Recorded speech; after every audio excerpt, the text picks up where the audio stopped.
louvando e agradecendo a Deus por mais um ano dessa comunidade evangélica. Aqui eu já falei para ele que Deus aqui está evoluindo muito. Porque para mim o Evangelho é a evolução do mundo.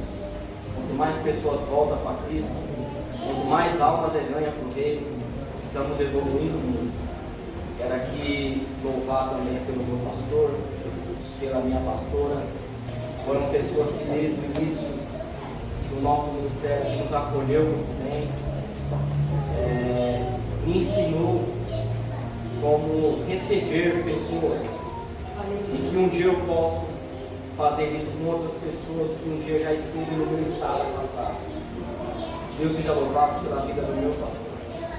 Agradecer todos os meus irmãos da minha congregação, desde todos os obreiros que me receberam bem, presbítero Antônio, muito grato, Arlindo, pastor Edivaldo, Simone, Margarete, e agradecer os jovens que estão aqui, os jovens que me deram a oportunidade de aprender mais sobre o amor de Cristo e sobre o amor de Deus.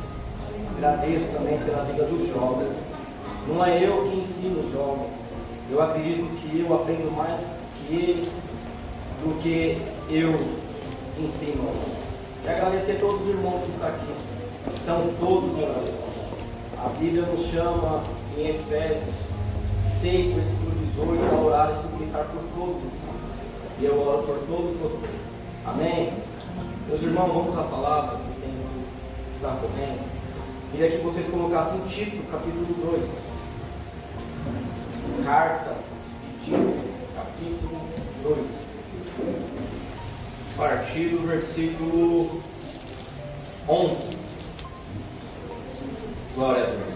Está escrito assim: porque a graça de Deus se há manifestado, trazendo salvação a todos os homens, ensinando-nos que, renunciando à impiedade e os desejos mundanos, vivamos neste presente século sóbria, justa e piamente, aguardando a bem-aventurada esperança e o aparecimento da glória do grande Deus e nosso Senhor Jesus Cristo, o qual deu a si mesmo por nós, para nos remir de toda iniquidade e purificar para si um povo especial, zeloso de boas obras. Só até aqui, amém, meus irmãos? Podemos assentar, meus irmãos? Queria também aqui agradecer a minha família, né, que está aqui presente. Está ali o meu irmão Mateus, está aqui a dona Matheus conosco, meu tio Sérgio também é barbeiro. Dei trabalho para ele quando eu estava começando na profissão, ensinou muita coisa. Ali a minha avó querida, Marita. Eu amo muito a senhora, viu, vó? E agradecer a todos. Meus irmãos, o tema de hoje, o qual Deus vai falar conosco a respeito desse culto, é sobre a bondade de Deus. A bondade de Deus. Salmo de número 100. Salmo de número 100. A palavra vem nos convidar, todos os moradores da terra, todos os habitantes da terra, a entrar diante do Senhor e jubilar diante dele com alegria. A palavra vem falar em Salmo 100, a servir ao Senhor com alegria. E quando se apresentar a Ele, entre diante dele com canto, louvando a Deus. Salmo ainda número 100 vem nos dizer que temos que louvar a Deus, porque Ele que nos fez, e não nós a nós mesmos. Somos ovelhas do seu pasto. Quer dizer que Deus, Ele é sobre mim e sua vida, o Altíssimo, o Todo-Poderoso, não só Criador de todo mundo, mas o digno de ser louvado pela sua bondade. Salmo ainda número 100 vai falar no último versículo: para entrar pelas portas dele com louvor, porque o Senhor é bom e eterna é a sua misericórdia. Glória a Deus. Salmo de número 103 vai nos mostrar que Deus tem consigo todo o juízo, pois Ele é o Criador de todo o universo. Vai nos dizer que Ele tem consigo todo o juízo, o direito de julgar, o direito de perdoar. Vai nos dizer que Ele não nos tratou e nem nos retribuiu conforme os nossos pecados. Ainda em Salmo, versículo 12, vai falar que quanto está longe o Oriente do Ocidente, assim Ele afasta de nós as nossas transgressões. A bondade de Deus é o quanto que nós estamos aqui hoje com a intenção de louvar ao Senhor. É pela sua bondade que é digna de ser louvada, ou é o coração do homem querendo a sua própria vontade? Davi, ainda em Salmo 3, versículo 1, ele vai dizer assim: bendiz, ó minha alma, ao Senhor, e tudo o que há em mim, bendiga o teu santo nome. Bendiz, ó minha alma, ao Senhor, e não te esqueças de nenhum dos seus benefícios, porque é Ele que perdoa as tuas iniquidades e sara todas as tuas enfermidades. Aleluia. Aleluia. Glória a Deus. Em Romanos, capítulo 3, Efésios, capítulo 2, Tito, capítulo 2, no qual nós lemos aqui agora na palavra, vai nos dizer que a bondade de Deus sobre o homem nunca foi merecida. Vai falar que todos pecou e todos estão destituídos da glória de Deus. Verdade. Que diante dele nenhuma carne vai ser justificada pela obra da lei, porque pela obra da lei em Romanos nos diz que vem o conhecimento do pecado, mas todos nós vamos ser justificados em Cristo Jesus, ou seja, você é justificado gratuitamente pela fé no seu Salvador Jesus Cristo. A palavra vai falar que se Deus, em Salmo 130, fosse ver o pecado, quem existiria? Quem subsistiria? Nós todos só estamos aqui pela bondade de Deus, porque se Deus fosse julgar por obra da lei, por merecimento, não estaria nenhuma carne aqui agora adorando a Deus. O único que semelhante a nós, que em Hebreus capítulo 3 vai falar que em tudo, convinha que fosse semelhante aos irmãos, e que nós temos um sumo sacerdote, Hebreus capítulo 4, o qual possa se compadecer de nossas fraquezas, de nossas angústias. Somente este homem cumpriu toda a lei. Somente este homem foi o único que andou sobre nós, digno de não ter cometido pecado. E o amor de Deus? A palavra convida todos a louvar a Deus pelo seu amor, todos os habitantes da terra. Salmo ainda fala que todo ser que respira, louve a Deus, glorifique a Deus. Aleluia, Deus, aleluia. Mas ainda vemos mais ainda, na luz da Escritura, o amor de Deus. Foi falado aqui hoje, João 3,16. Porque Deus amou o mundo de tal maneira que deu o seu Filho unigênito, único em espécie e único que é igual a si mesmo em essência, para morrer por nós, para que nele nós tenhamos a vida eterna.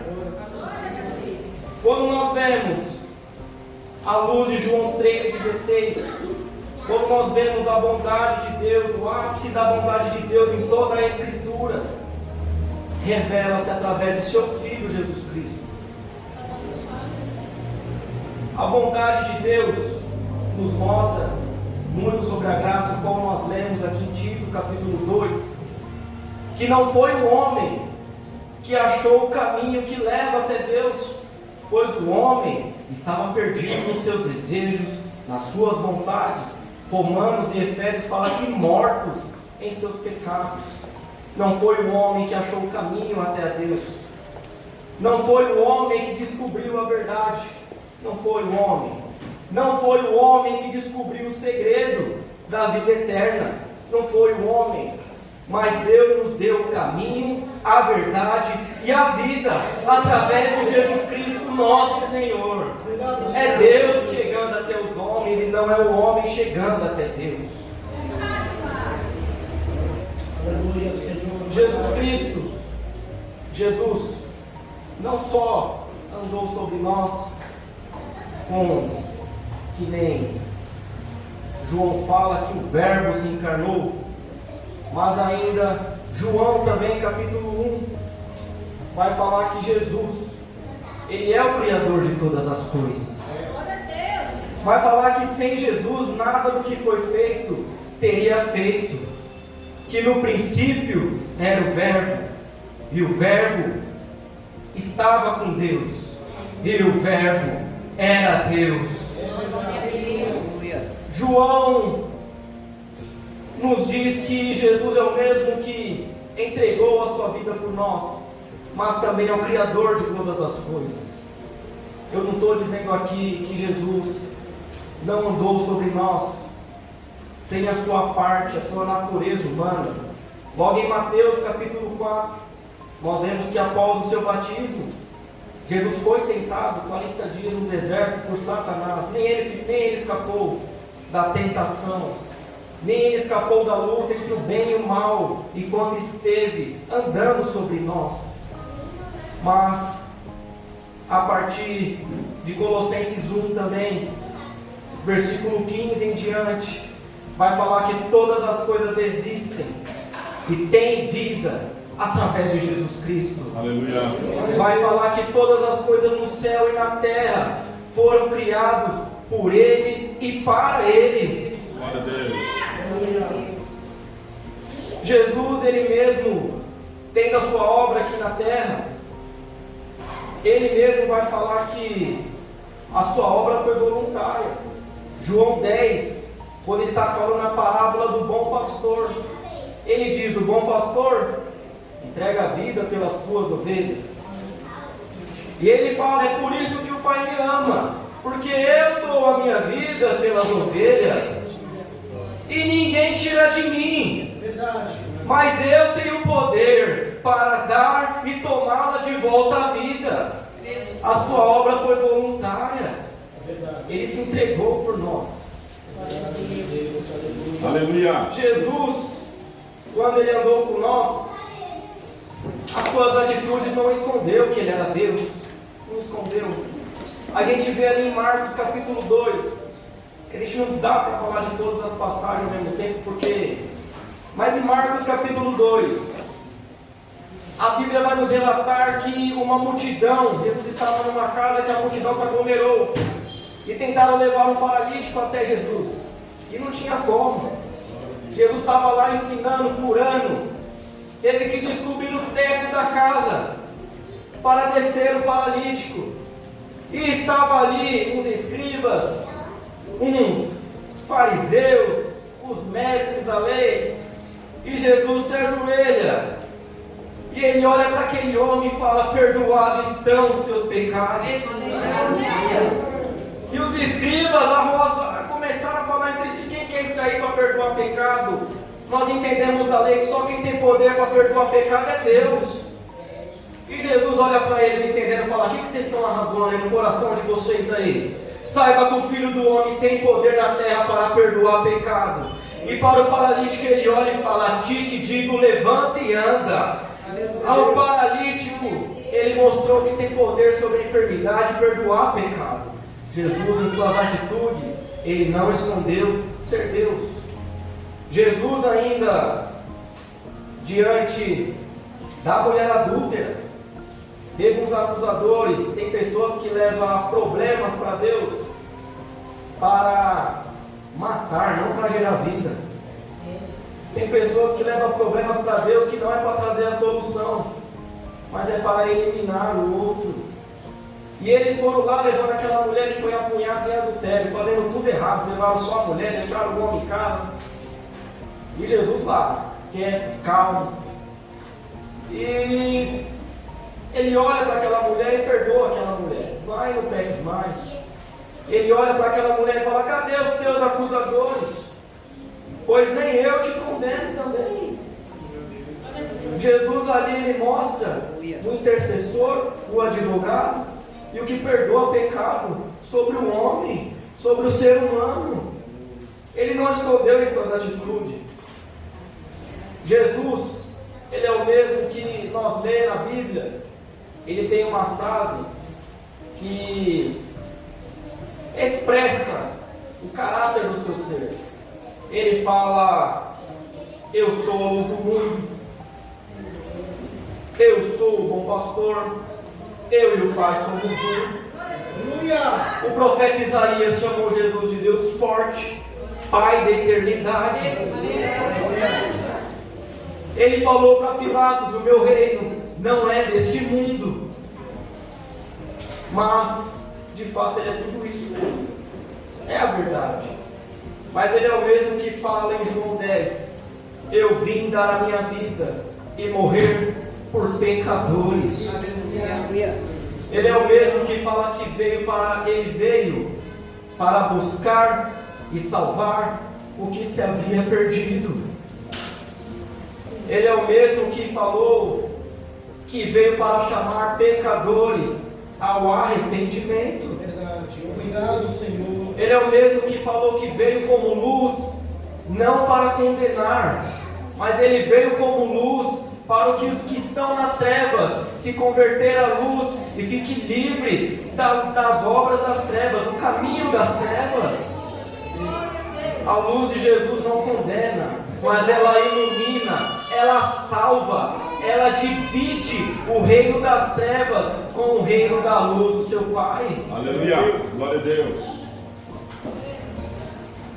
O apóstolo Paulo, em Efésios capítulo 4, ele vai falar que Deus, que Jesus, é o mesmo que desceu entre nós, mas vai falar que Jesus também é o mesmo que subiu. Em Hebreus ainda vai falar que Jesus é o mesmo hoje, ontem e eternamente. Eu acredito ainda em um Jesus, quando ele está falando com a multidão, que ele alimenta a multidão. Jesus ele não está só lá para falar da palavra, ele prega para aquela multidão, mas ele mesmo fala: eu tenho compaixão dessa multidão, porque estão comigo aí 3 dias, não tenho o que comer, e se ir embora, vai se desfalecer no meio do caminho. Jesus ele não só ensinou o reino de Deus, enquanto ele ensinava, ele se preocupava com vida. Ele resolve o problema daquela multidão. Ele saciou aquela multidão com a sua palavra.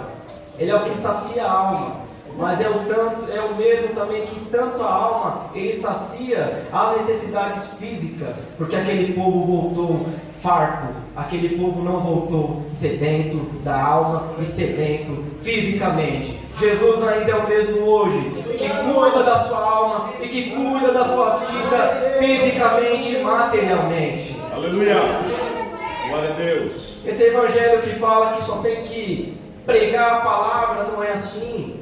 Jesus lá na sinagoga é lugar de ensinar a palavra, ler a profecia, ler os livros proféticos. Eles ganharam esse costume após o exílio babilônico. Jesus, uma certa vez, ele estava lá na sinagoga e estava um homem da mão mirrada no cantinho. E de costume, os judeus, os fariseus, os mestres da lei, eles vão lá para aprender a palavra, não é para ficar vendo milagre, cura. Eles vão lá para ouvir, ensinar, alguém que explique a palavra para eles. Só que neste dia na sinagoga estava Jesus, e quando Jesus está, as coisas ficam diferentes. É verdade. Jesus entrou na sinagoga. Jesus, aquele homem, estava lá no cantinho dele. E a palavra fala que, como de costume, ele foi lá para ensinar. Só que Jesus fala para aquele homem: ó, você vem cá para o meio. Vem para o meio. E era um sábado. E eles começaram tentando achar algo para acusar Jesus. E Jesus fala para ele: ó, estenda a tua mão aí. Aquele homem estava com vergonha. Estenda a sua mão, imagina assim, para todo mundo. Que as necessidades físicas eram tratadas como forma de pecado, castigo, vergonha. E Jesus restaura a mão daquele homem no meio de todo mundo. Jesus, ele não só entra na casa para ensinar a palavra, mas ele entra para curar aquele que está no cantinho sofrendo e ouvindo a palavra. Aleluia. É verdade. Obrigado. Jesus, ele expõe aquele problema daquele homem, não para envergonhar aquele homem, ele expõe o problema para solucionar e para que o nome de Deus seja glorificado. Aleluia. A gente não pode levantar problema das pessoas e mostrar para o mundo se a gente não vai resolver, fica quieto. Se você vai levantar problema no sermão, trate de dar a solução, seja um instrumento de Deus. Jesus, para aquela mulher samaritana, ele é claro ao falar com ela: você já teve 5 maridos, o que você tem agora não é teu. Mas é a única vez, a primeira vez, não é a única vez, mas foi a primeira vez em João que ele se revela como Messias, o Salvador. Mulher, eu sou o Salvador da sua vida. Eu sou o que sacia essa sede que está aí dentro de você, mulher. Aleluia. Ele expõe problema para salvar pessoas. Jesus, quando aponta nossos problemas, não é para envergonhar não, meu irmão. Quem envergonha é o inimigo. Quem acusa para matar é o inimigo. Jesus não. Jesus ainda é o mesmo hoje, ontem e eternamente. É verdade. Aleluia. Jesus,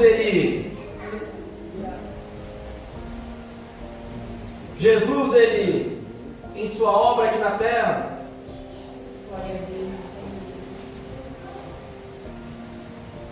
ele entrou na batalha que desde o princípio esteve na criação do mundo. A batalha entre o bem e o mal. É fato. Só você vê o Evangelho, era o bem e a batalha do mal. Era ali se tratando uma batalha, o qual trata ainda os dias de hoje.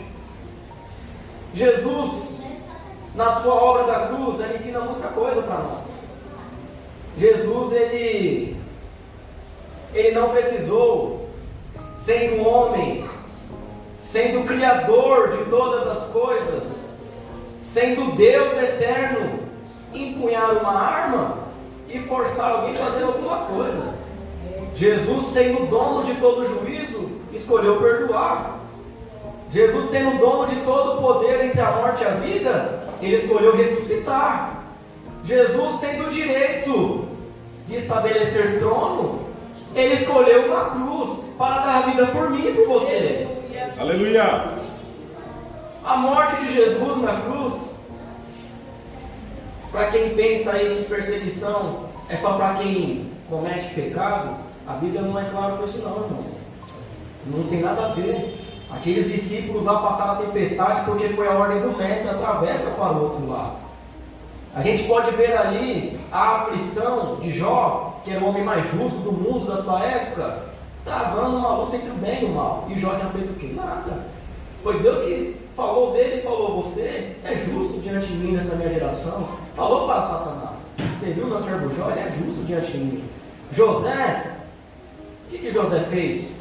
Contou ali um sonho, contou ali o que Deus mostrou para ele, e José sofreu. A gente vê ali Daniel na cova de leões, que era fiel a Deus, mesmo no exílio, ser jogado numa cova de leão. E Jesus é o homem que nunca pecou entre a gente, e foi morto. Mas a obra da cruz, ela nos ensina paciência, muita paciência. Paciência. Eu falei esses dias lá na escola bíblica, algo que veio, que Deus me deu, que o mal, ele só parece que venceu. Ele pode aparentar que ele é vencedor por um momento. Por um momento ele aparenta que está vencendo. José, quando foi levado cativo, o mal apareceu que estava vencendo sobre o bem. Daniel, quando foi jogado naquela cova, o mal parecia que estava prevalecendo sobre o bem. Jesus, em sua morte na cruz, parecia que o mal estava vencendo sobre o bem. Parecia, só parecia. A palavra de Deus nos fala sobre paciência. Ainda que o irmão fala para mim que tem coisas que no nosso dia não estão e nem vai estar ao nosso controle. Não vai estar. O noticiário da sua TV não vai estar sob o seu controle. O mundo não está sob o teu controle. A sua vida, a nossa vida, não está sob o nosso controle.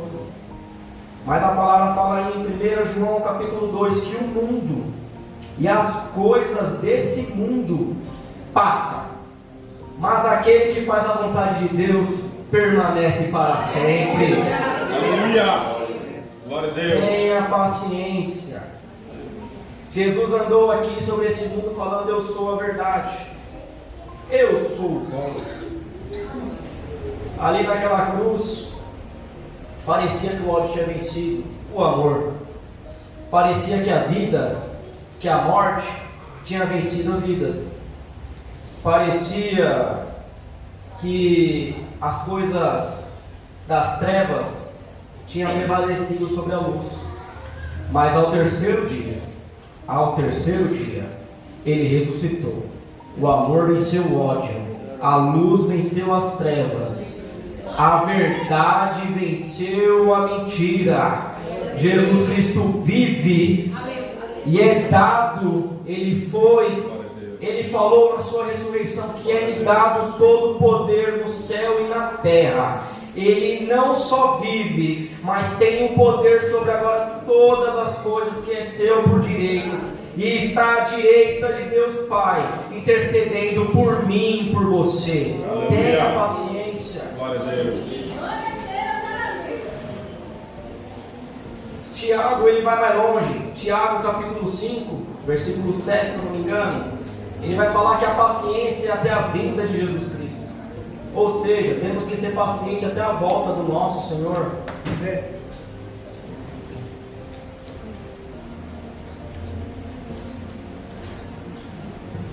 Perdão de Deus. Bem rápido, vamos falar sobre o perdão de Deus. O perdão de Deus, para você é baseado no quê? O que é baseado o perdão de Deus? A palavra é clara que o perdão de Deus ele é baseado no amor. O perdão de Deus é um perdão que eleva. O perdão de Deus é um perdão que tira o homem da lama e não afoga na lama. O perdão de Deus é que dá direito e não tira a vida. O perdão de Deus é que dá ao ser humano o privilégio de entrar-se a Ele. Em Romanos 5 está escrito que, graças ao nosso Senhor Jesus Cristo, temos paz com Deus.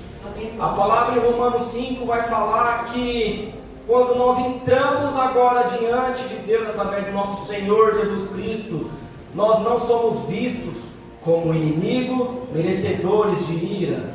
Nós não somos vistos como pecador que merece a morte. Nós não somos vistos como estrangeiro, mas nós somos vistos como concidadão dos santos e da família de Deus. Vai falar que nós somos vistos como filho. Vai falar que nós somos vistos sobre aquele que tem privilégio.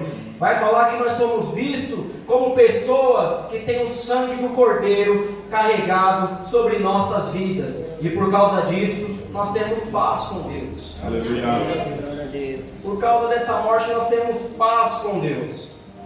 Gálatas 3, versículo 26, vai falar que através de Jesus Cristo, todos somos filhos de Deus. Este perdão nos gerou privilégio de ser chamado filho de Deus. Por que eu falei do perdão? Porque a palavra conosco é bem clara. 1 Romanos 12, versículo 8, se eu não me engano, vai falar que quem tem o dom da misericórdia, perdão é um dom também, meus irmãos. A misericórdia é um dom. Não é só falar em línguas, não só é profetizar, não é só buscar dom de curar, mas a misericórdia também é um dom. Está lá em Romanos 12.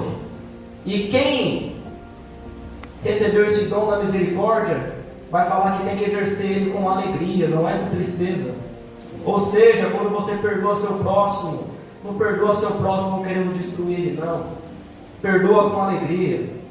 Perdoa seu próximo para levar vida a ele, não para levar morte ao seu próximo. A palavra ainda é bem clara em Efésios, capítulo 4. Efésios capítulo 4, que Deus, que assim como Deus nos perdoou, nós também agora perdoamos nossos irmãos. Ou seja, você perdoa porque você foi também perdoado. Você perdoa do pecador porque você é um pecador também que foi perdoado por Deus. O perdão dele é completo. O perdão dele eleva e não leva ninguém para debaixo da lama, mas tira da lama e dá uma vida nova e vestes novas a todos nós. Glória a Deus. A obra de Deus é impossível se não fosse o revestimento do Espírito Santo. Não teria igreja enquanto o Espírito Santo ainda não tivesse descido para nos revestir de poder. A palavra de Deus vai falar que nenhum da igreja saiu para fazer a obra enquanto não tivesse a descida do Espírito Santo. A igreja só começou porque o Espírito Santo desceu e Deus foi na frente. A obra de Deus não é o homem indo na frente, mas é Deus indo na frente. A obra de Deus, com o Espírito Santo, ela nos capacita e nos orienta como a servir a Deus. O Espírito Santo, Jesus fala que Ele é o mesmo que veio nos ensinar e dar testemunho de Cristo. A palavra de Deus vai falar que o Espírito Santo, Ele é o selo, Ele é a garantia da sua salvação.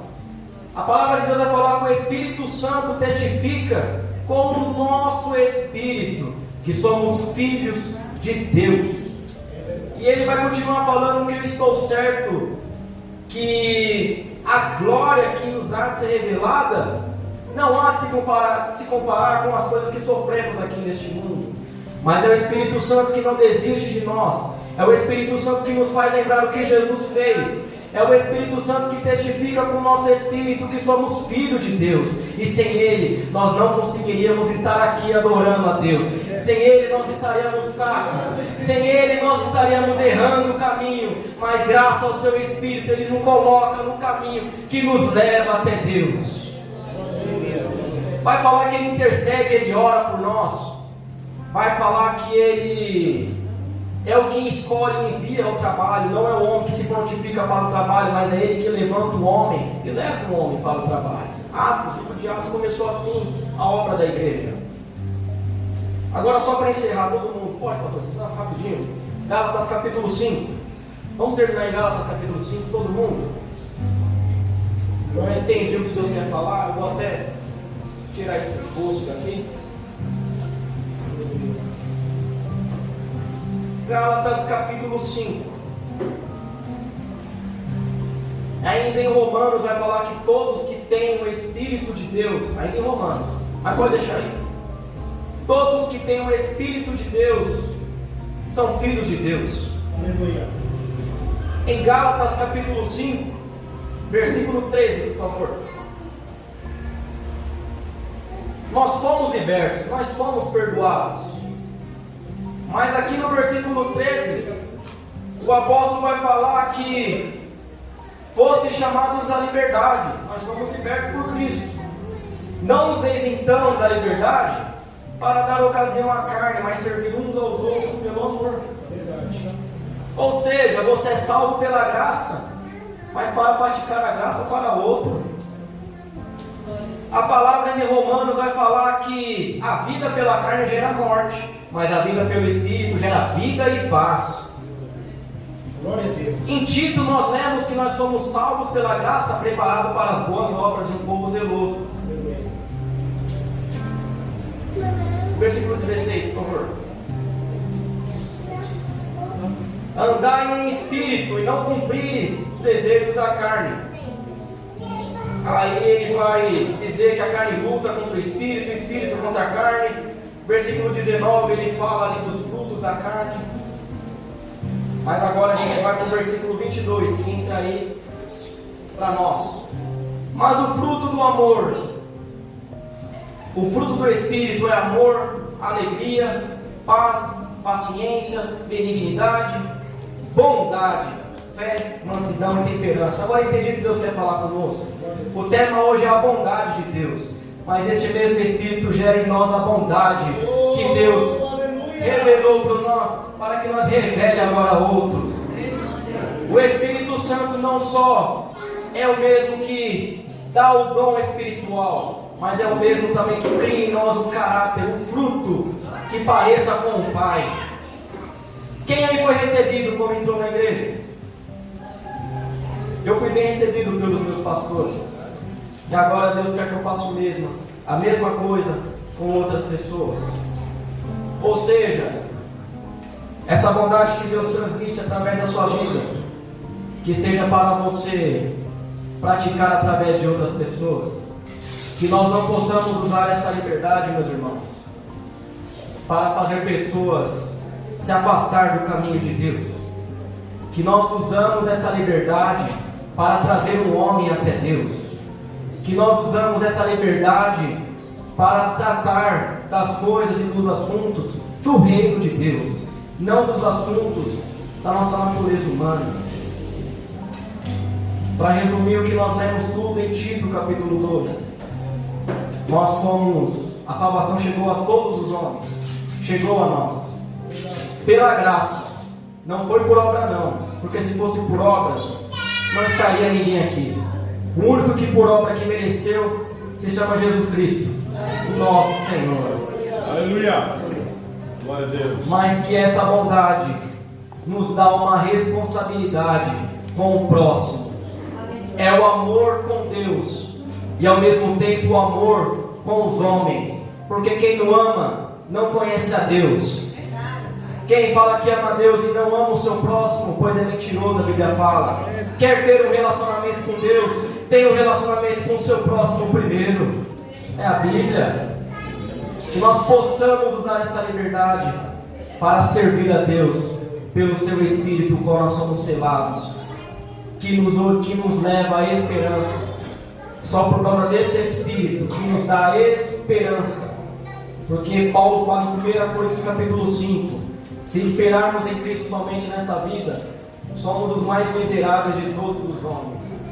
Pois o Espírito Santo nos dá a vida, que não só esperamos Jesus nessa vida, mas na vida eterna que há nos vir. Amém, meus irmãos? Deus os abençoe. Vou passar aqui para o pastor Sidney.